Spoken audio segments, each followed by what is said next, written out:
Essa palavra que a gente vai ministrar hoje vem a partir de uma matéria que eu li nesses dias, e li bastante, que mostra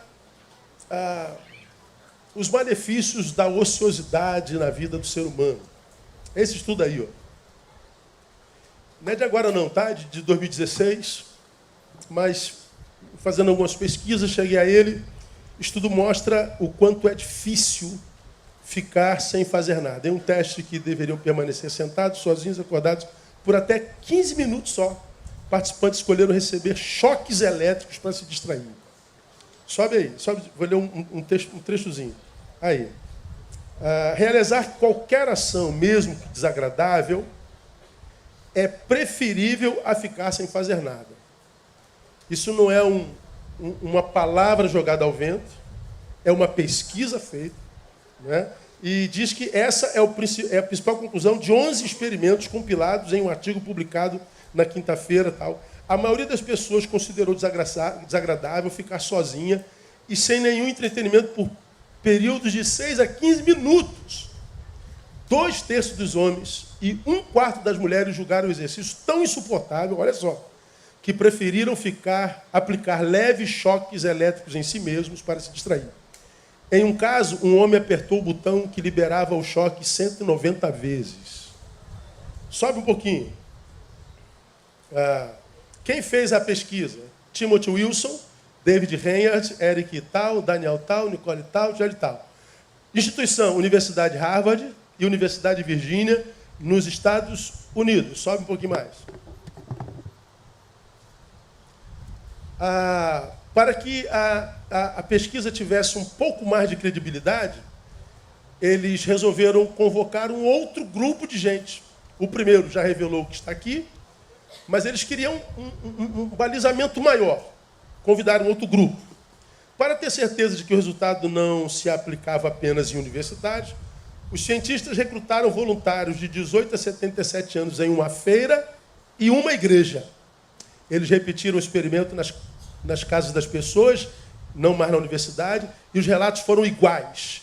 Com isso, os pesquisadores concluíram que, independente da idade, nível econômico, escolaridade, frequência de uso de celular e de mídias sociais, as pessoas não gostam de ficar sozinhas com seus pensamentos.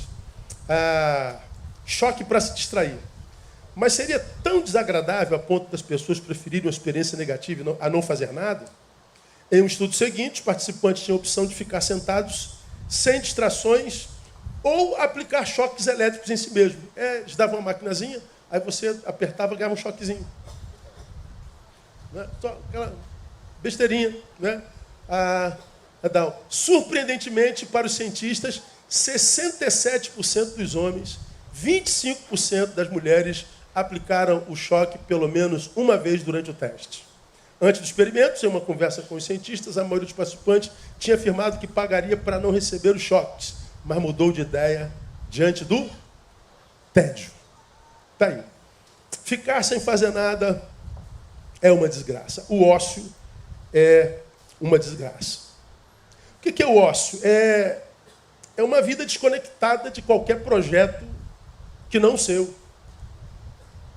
O ócio toma aquela pessoa que, na vida, olha para a vida e com esta não tem envolvimento nenhum, senão com o que diz respeito a si mesmo. Não está envolvido com projeto nenhum, a não ser o seu. Só isso. É aquele camarada que se retirou para si, aquele que só pensa em si, aquele que, se tem algum projeto na vida, tem para si. É esse que é tomado pelo ócio. Porque quem vive para si, como já falei aqui, perde a razão de viver, porque você não tem em si tudo que precisa para viver plenitude. A gente precisa de conexões. Ninguém sozinho consegue qualidade de vida. Bom, isso vocês já são doutores. Tenho citado aqui nos últimos anos, Gênesis é uma questão genética, né? Que não é bom que o homem o quê? Esteja só. Isso é o óbvio ululante, eu não preciso falar nisso. Portanto, o ócio é um dos maiores desqualificadores da existência humana. Quando a gente, da raça humana, analisa o que acontece com a raça humana.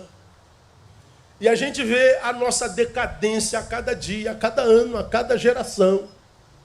Como citei no início do nosso culto, falando do nosso editorial, essa reedição do caso von Richthofen, a gente vê, meu Deus, como que o ser humano é capaz de tamanha desgraça? Como que a gente faz isso com a gente?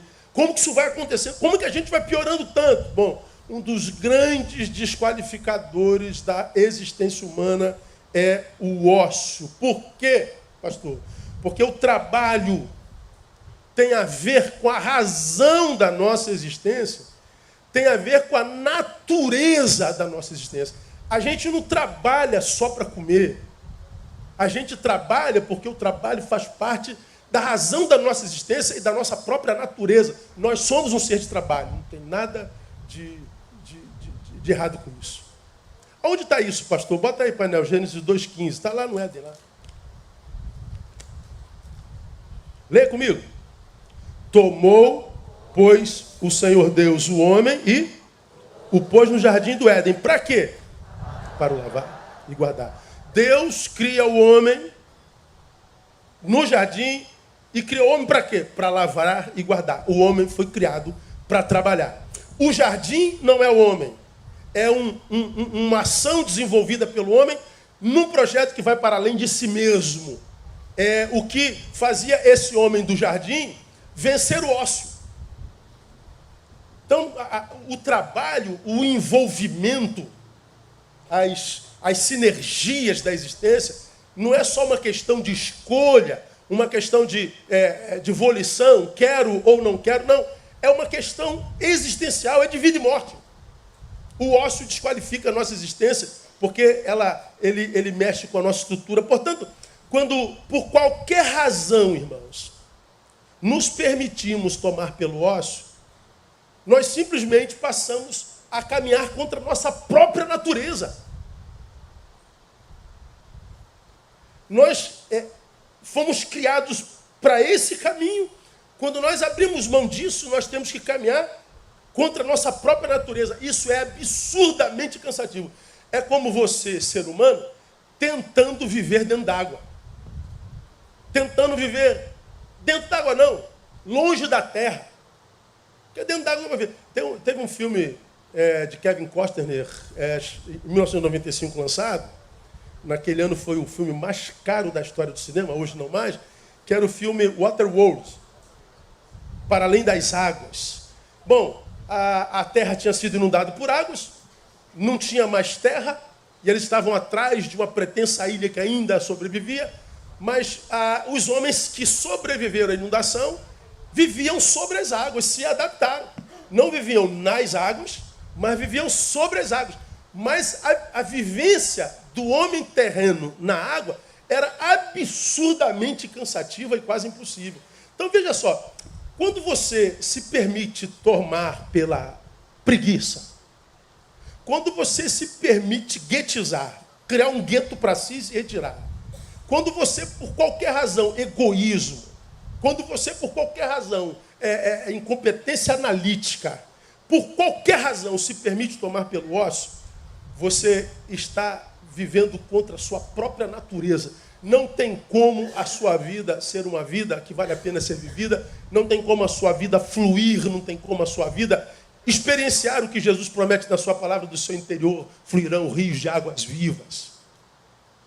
Então, quando eu olho para o nosso tempo e vejo tanta ociosidade, produções que não edificam em nada, eu vejo por que nós estamos exatamente como estamos. Eu não preciso falar de estatísticas esse ano, porque você já sabe que nós somos o primeiro em ansiedade no planeta, segundo a OMS. Nós somos o quinto em depressão no planeta, você sabe disso. Nós somos o oitavo em suicídio no planeta. Nós somos o segundo em consumo de barbitúricos do planeta. Nós estamos entre as piores qualidades de vida do mundo e dos grandes contributos para essa desgraça é o ócio. Então, veja, a gente rema contra a nossa própria maré. Agora, o que é mais grave é que é possível, isso é mais grave, que mesmo no ócio nós prosperemos. É aqui que está o problema. Se fosse só dizer assim, hoje eu não vou acordar não, como exemplo daquele crente, né, que tomado pela preguiça e desejoso de se entregar ao ócio, chega domingo de manhã, a mãe o acorda e diz: bora, meu filho, está na hora de ir para a igreja. Aí o filho diz: não, mãe, hoje eu não vou não. Por que não vai, meu filho? Você tem que ir para a igreja, vamos para a igreja comigo. Ele: não, mas hoje eu não vou, mas ninguém me tira daqui. Ele vira para o outro lado e a mãe fica: mas meu filho, você tem que ir, você precisa ir para a igreja. Mãe, eu não vou, não tem que me tire daqui, eu não quero ir, eu vou ficar aqui, eu estou com preguiça, estou cansado. Hoje eu quero me entregar o ócio. Mãe, eu não vou. Aí a mãe continua insistindo. Mãe é chato, né? Mãe é um negócio chato, né? E a mãe continuou insistindo. O filho, com raiva, falou assim: mãe, me dá uma razão para ir à igreja hoje, me dá uma razão. Falou: porque você é o pastor da igreja, meu filho. Olha isso aí, mano. Até pastor é tomado por ócio. O ócio vai contra a nossa razão. O que é o mais grave do ócio é que a gente pode prosperar nele. Nesse filme, o Waterworld, nós vemos que a água não eliminou todos os da terra. Os da terra prosperaram sobre as águas, mas eles não são das águas. Porque eles prosperaram para algo que vai para além da sua natureza, ou seja, eles estão vivendo o antinatural, eles não têm como ter plenitude, nem como ter alegria. Agora, essa prosperidade, ou seja, o vencer o ócio, prosperar no ócio, não é só uma realidade de filme, nem de cinema, pode acontecer conosco. O quê? Prosperar longe da nossa natureza. Ou seja, eu não nasci para isso, mas por alguma razão eu estou fazendo isso. Mas prosperei nisso. Mas mesmo que eu tenha prosperado nisso, porque eu não nasci para isso, essa prosperidade não gera vida em mim. Eu não nasci para isso. Deus não me criou para isso. Deus não me fez para isso. É por isso que você vê, de vez em quando, alguns muito bem-sucedidos largando tudo para viver uma aventura. E que a gente: você é louco, você está maluco, você tem tanta coisa, você está tão próspera, você está tão abençoado. Como é que você larga tudo? Eu não nasci para isso. Eu prosperei nisso, mas isso não é aquilo para o que eu nasci. Eu estou indo contra a minha natureza. Essa prosperidade que é desenvolvida longe da nossa própria natureza, na minha concepção, é a maior das ciladas nas quais nós podemos cair. E mais, ela, diz a palavra, não só é uma cilada, mas ela se traduz em iniquidade diante de Deus por causa desse texto aqui, e é nesse texto aqui que eu quero ficar com os irmãos. Coloca aí, painel, Ezequiel 16:49. Vocês já me viram falar sobre isso? Todos nós conhecemos uma cidade, o nome de duas cidades chamadas Sodoma e Gomorra. Todo mundo conhece a cidade. Sodoma foi aquela cidade onde os anjos que visitaram Abraão foram vistos pelos homens daquela cidade e eram absurdamente bonitos. E os homens daquela cidade foram até a casa de Ló para possuírem aqueles homens. Eles queriam fazer sexo com aqueles homens. Eles queriam estuprar aqueles homens. Então, Sodoma ficou conhecido pela história como uma cidade promíscua. De Sodoma vem um texto que tem até no português, que é o texto sodomia, a palavra sodomia. Sodomia é sexo anal. De Sodoma veio o texto sodomia. Não é? E a gente imagina que Sodoma e Gomorra foram destruídos por causa da sua promiscuidade sexual. Esse texto diz que não. Acho que qualquer crente sabe disso. Esse texto diz assim: eis que esta foi a iniquidade de Sodoma, tua irmã. Soberba, fartura de pão, leia comigo o resto. E próspera o quê? Ociosidade. Diga: próspera ociosidade. Teve ela e suas filhas, mas nunca fortaleceu a mão do pobre e do necessitado. Essa frasezinha, irmão, próspera ociosidade, me tocou nesse mês. Ora, Senhor, se eu estou tomado pelo ócio, como é que eu posso ser próspero? Se eu não estou trabalhando, como é que eu posso ter prosperidade? Se eu não estou produzindo, se eu não estou plantando, como é que eu posso colher? Há uma incongruência entre prosperidade e ociosidade. Congruência há entre trabalho e prosperidade. Mas entre ociosidade e prosperidade, não. Bom, o Senhor está dizendo que Sodoma foi destruída por causa da sua iniquidade, e a sua iniquidade foi essa fartura de pão, essa próspera ociosidade. Sodoma era uma cidade marcada por ociosidade. Essa ociosidade é marcada na vida de homens que tinham tempo para pensar numa sexualidade promíscua, à luz do texto lá, não é? E tinham tempo de deixar trabalho para pensar nisso. Ora, por que tinham tempo para deixar trabalho para ir atrás do anjo? Porque eles já estavam prósperos por alguma razão. Mas eles eram inúteis. Então Sodoma seria uma inútil que aos olhos do capitalismo selvagem deu certo. Próspera ociosidade. Faz nada para ninguém. É inútil. Mas come. Está suprido. Tem visibilidade. Mas se morre, não faz falta a ninguém, a não ser a mãe e o pai, provavelmente. É gente que tem, mas não é. É inútil. É a inútil que deu certo. A inútil que se deu bem. Só que não. Depende da visão que se tem do que é se dar bem e do que dá certo. Por que aos olhos do capitalismo, como eu estou dizendo aqui, deu certo? Porque ela teve prosperidade. Porque para os valores desse mundo, eu valho por quanto eu tenho. Se eu tenho, eu venci. Eu sou próspero. Se eu não tenho, eu sou derrotado. Só que aos olhos de Deus, não. Por quê? Porque à luz do texto, o sucesso, a fartura, a prosperidade de Sodoma não foram adquiridos com os métodos de Deus. Porque você prosperou sendo tomada pela ociosidade, saiba que a sua prosperidade não é obra da minha mão. E eu não te julgo por causa da tua prosperidade. Eu julgo por causa da forma como você a conseguiu. Porque eu vejo que você é inútil. Aí, vamos trabalhar a autoanálise hoje, irmão?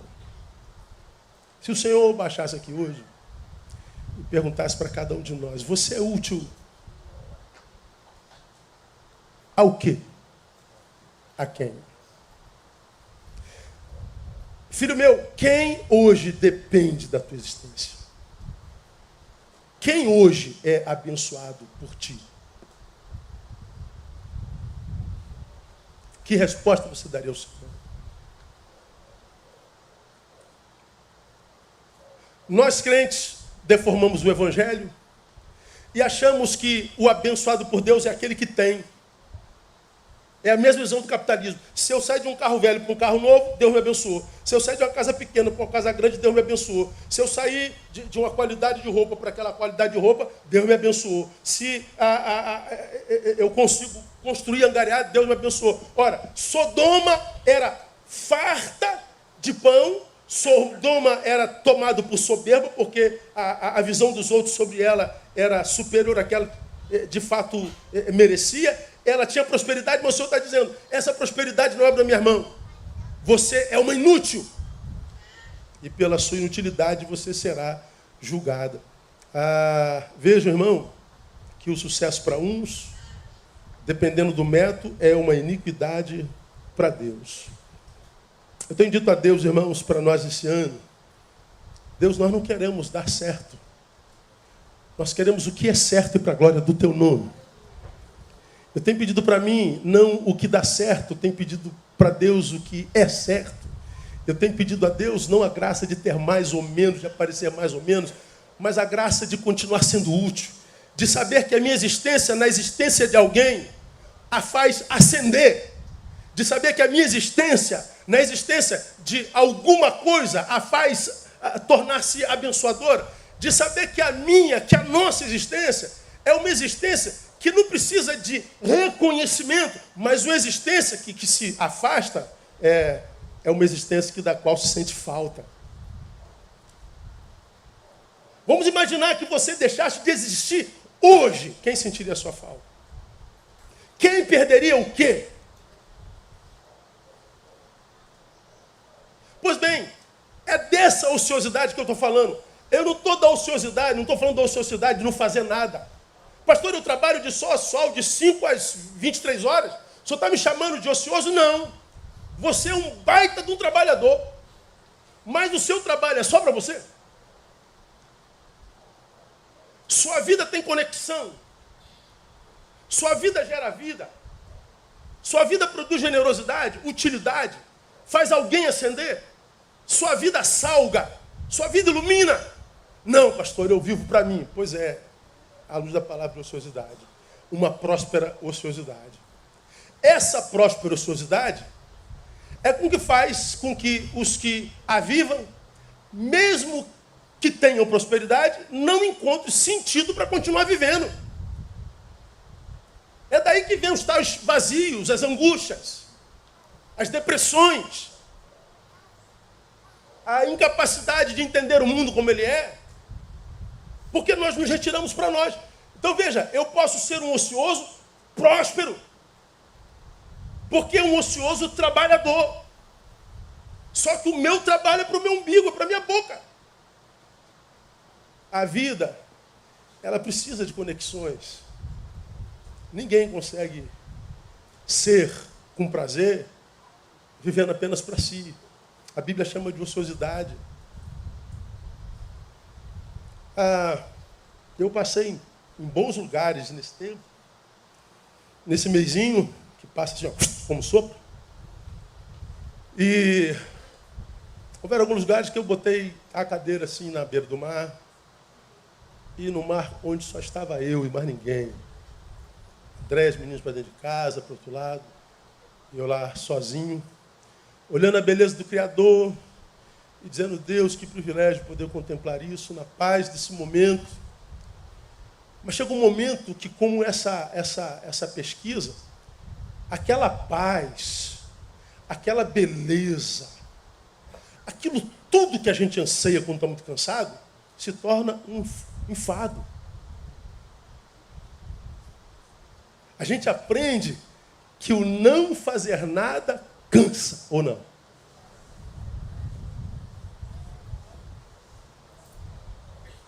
Quem está muito cansado quer o quê? Descansar. E você vai para o descanso. Mas chega uma hora que você está cansado de descansar. E você tem vontade de quê? De voltar para o trabalho. É assim que acontece, não? Eu estou falando para marciano. É assim mesmo, não é verdade? Pois é. Por que a gente é assim? Porque Deus nos fez assim. Ele disse que a vida é trabalho de 6 dias, no 7º a gente descansa. Não dá para trabalhar 7, sonegar o descanso, porque você não suporta. Não dá para descansar 7 e trabalhar 1, porque você também não suportaria. Então, a nossa vida tem que ser trabalho e descanso. Ora, grande parte dos que estão abrindo mão da vida, desistindo da vida, desacreditando da vida, desacreditando de Deus, se suicidando, é gente que trabalha 6 dias e descansa o 7º. E ainda assim está vivendo uma vida que não suporta. Por quê? Porque o trabalho vai para além dos 6 dias. Vai para além do ganhar dinheiro. Vai para além do suprir necessidade. Entra nas conexões, entra na utilidade. O texto me dá base para dizer que eu posso ser o maior trabalhador do mundo e ainda assim ser ocioso. Por quê? Porque eu fui tomado por soberba, tive fartura de pão, mas não me fortaleci a mão do pobre e do necessitado. Ou seja, eu não estabeleci conexões de vida. Eu me tornei numa fábrica de ganhar dinheiro. Eu me tornei numa fábrica de trabalho. No workaholic, com prazer. Mas eu não fiz conexões de utilidade. Morre quem está descansado sem trabalho, morre quem trabalha, e ambos pela mesma razão, porque não vive conexões. Cuidado com o osso, minha igreja. Portanto, o conselho para nós nessa manhã, evite a qualquer custo a ociosidade nesse ano. Não se permita ser tomado pela preguiça, como a do pastor. Filho, acorda, você tem que ir para a igreja. Tem que ir, vai, pastor. Eu não estou com vontade, vai sem vontade. Você tem que fazer conexão. Tem uma razão pela qual você nasceu. Deus não te criou e te jogou na terra e disse, se vira, mané. Não. Deus tem um plano para cada criatura. Você não é filho de chocadeira, você não é obra do acaso. Há uma razão pela qual você nasceu. Glória a Deus, amado. Me ajuda, catuca alguém e fala assim, cara, tem uma razão pela qual você nasceu. Diga aí.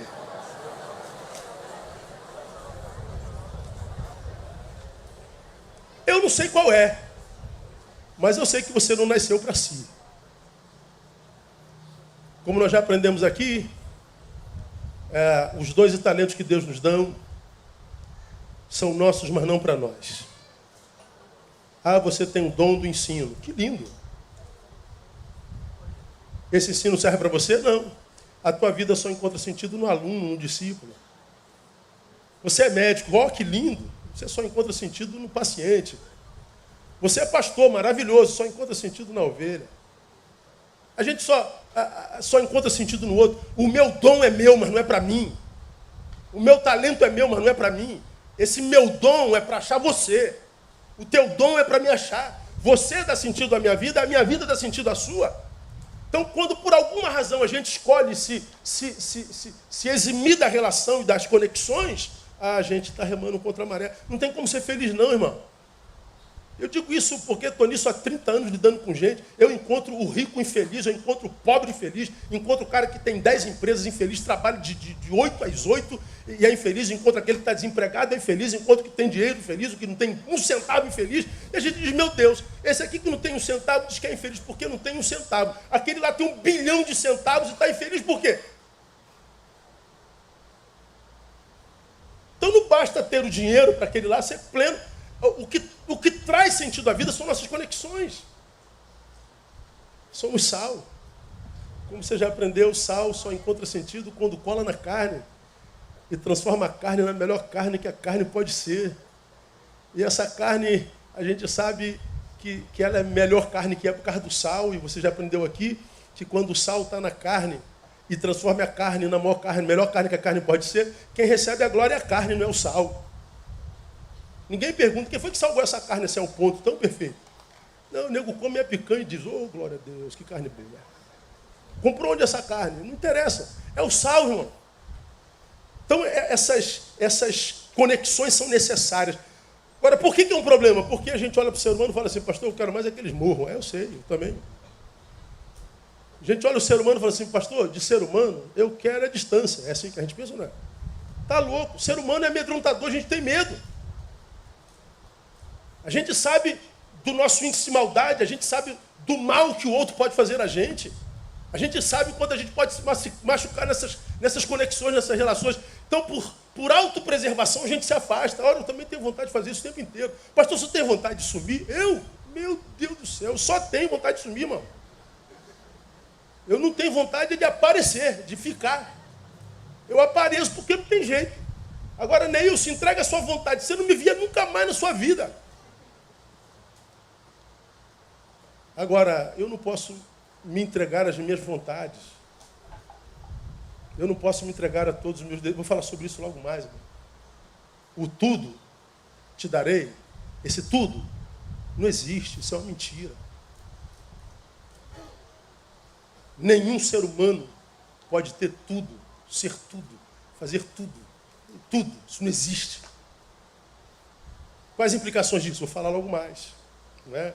Então, não se entregue à ociosidade. E eu estou falando de ócio, não de descanso. Okay? São duas coisas diferentes. O descanso absurdamente necessário e o ócio absurdamente mortal.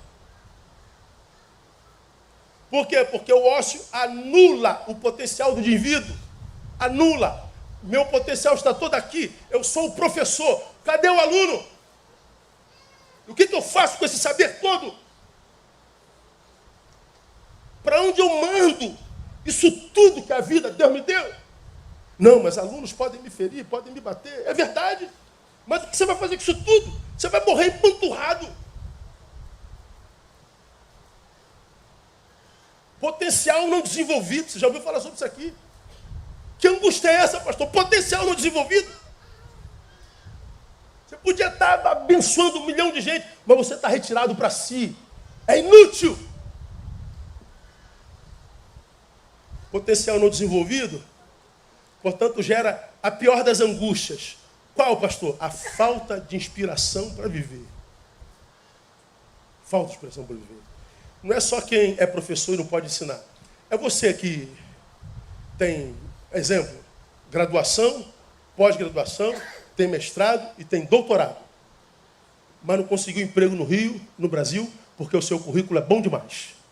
Você foi para a América lavar banheiro.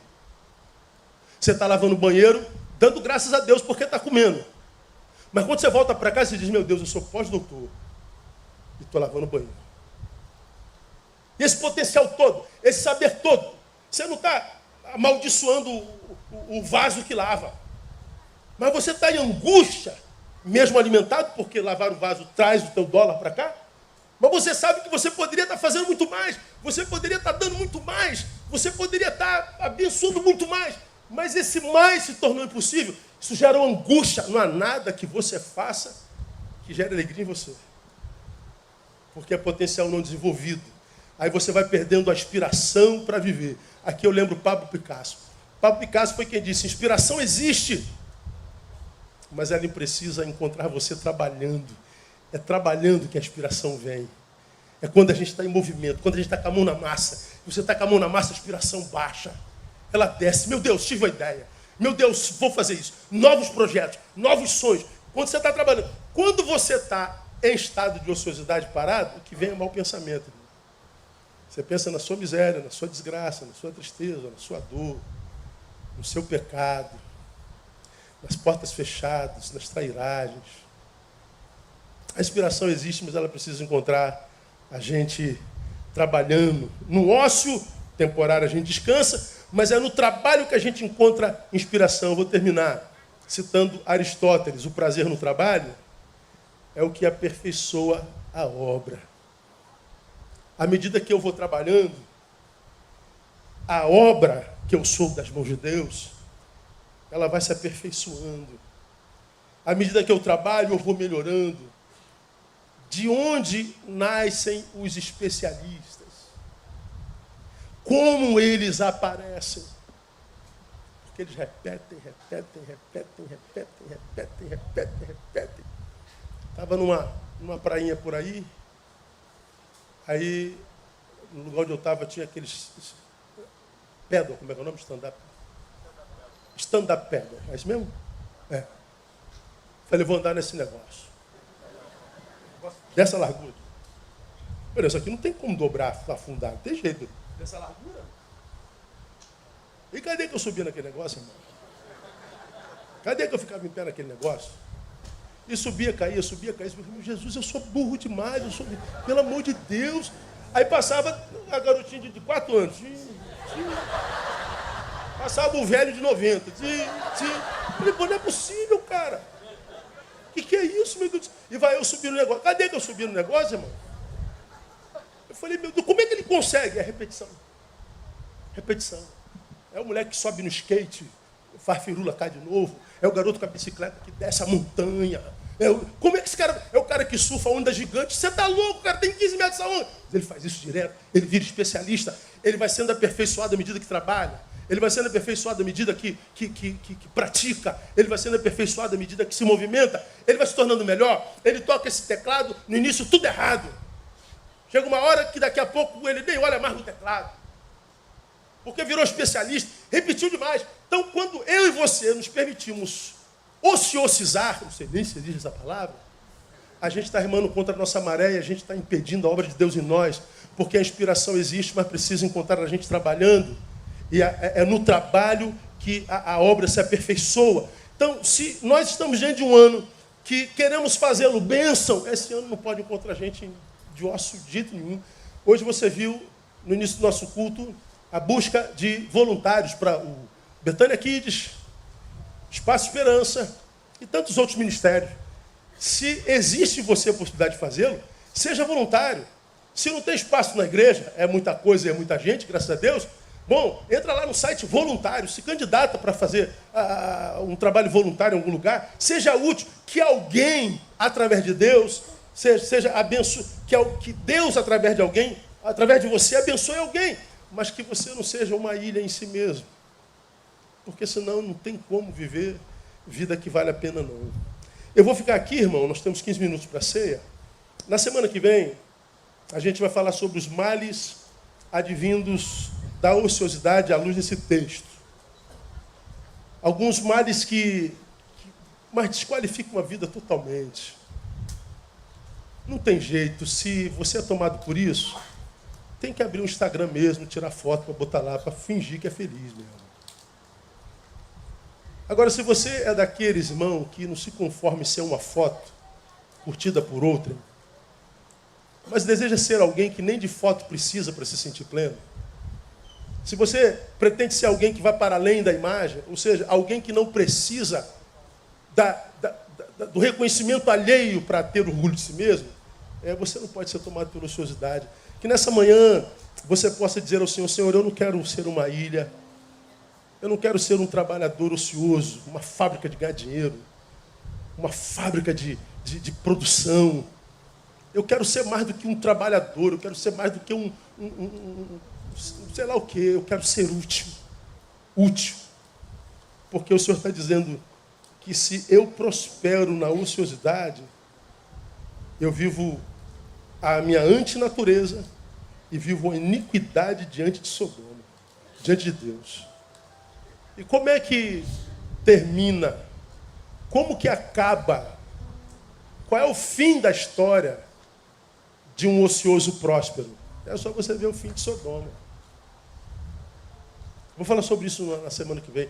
Então, Deus vai mandar enxofre na minha cabeça? Não, mas não vai mesmo, eu te garanto. Fica tranquilo, não precisa nem usar guarda-chuva. De enxofre você não morre, não. Se bem que Pedro diz que Deus não destruiria mais a criação em água, né? Mas diz que os elementos ardendo se desfarão. Então, provavelmente, nós sejamos destruídos pelo fogo. Se você estudar o que é um elemento e como um elemento pode ser destruído, aquilo que compõe a matéria, você vê a bomba de Hiroshima e Nagasaki, dizem que no interior daquela bomba tinha em torno de 500 milhões de graus centígrados. Não destruiu os elementos. Está lá a cidade, pezinho de novo. Então, se aquilo não destrói os elementos, o que destrói elemento, né, irmão? Que Deus tenha misericórdia de nós. Mas eu acho que ele não manda enxofre sobre a gente, não. Mas hoje, trazendo esse texto para o dia de hoje, o que é terminar como Sodoma e Gomorra? A gente vai saber no domingo que vem, mas por hoje diga para si mesmo: eu não quero ser tomado pela ociosidade. Eu não quero só que notem a minha presença. Eu quero que notem a minha ausência, irmão. Pô, cara, está fazendo falta aqui, né, cara? Como ele era útil. Como ele é importante na nossa vida, como ele traz significância, como que ele acrescenta a nós. É isso que eu acho que Jesus espera de nós. Não é que você seja notado porque chegou, é porque você seja notado porque saiu. Que notem o quanto você era importante ali, o quanto você acrescentava. Porque me parece, irmãos, que grande parte das nossas relações são relações que, se não houvessem mais, não faria falta nenhuma na nossa vida. A maioria de nós tem amigos que, se não fossem mais amigos, não perderíamos absolutamente nada. Como também eles nos têm como amigos, que se eles nos perdessem, também não perderia nada. Então, que nesse ano você diga ao Senhor: Deus, eu quero ser útil. Esse ano eu quero acrescentar, esse ano eu quero enriquecer. Esse ano eu não quero só tirar, eu quero doar. Esse ano eu quero encontrar sentido para a minha vida. Eu quero ser mais do que uma máquina. Eu quero ser sal da terra. Eu quero ser luz do mundo. Eu quero ser útil. Amém, amados?